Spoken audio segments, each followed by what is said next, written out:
When you've been in a long-distance relationship as long as I have, the little routines start to mean everything. Every night at 11:30, my girlfriend Mia calls me, and we talk until one of us falls asleep. It became so normal that I barely noticed the way she'd started asking odd questions. Things like, "Did you leave the bathroom light on?" Or, "Did you move the red mug to the windowsill?" Stuff I'd chalked up to her remembering details from our last visit. But last Friday she asked, "Who's standing behind you?" And something in her voice made my skin crawl. Stay with me, because the real horror didn't hit until I realized what was really happening. I laughed it off, told her there was no one there, and even spun my camera around to show the empty room. She just stared at me, wide-eyed, and whispered, "I saw someone in your kitchen."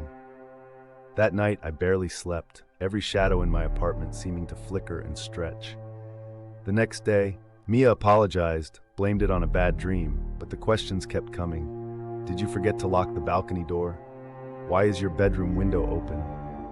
I started to wonder if she was messing with me, but she sounded so genuinely scared, I couldn't shake the feeling that something was wrong. Then, 2 nights ago, I noticed something off in the video calls.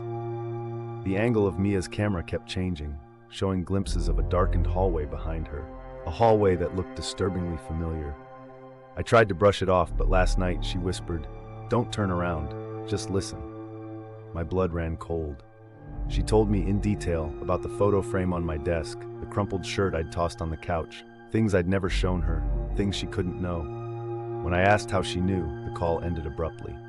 Tonight, I sat in total darkness, phone in hand, watching the seconds tick past 11:30. The call came, and Mia's face flickered onto the screen, her eyes wide with terror. She mouthed, "He's behind you," just as a cold, invisible hand clamped over my mouth. In that moment, I realized the truth. Mia's nightly calls weren't coming from across the ocean anymore. They were coming from inside my apartment,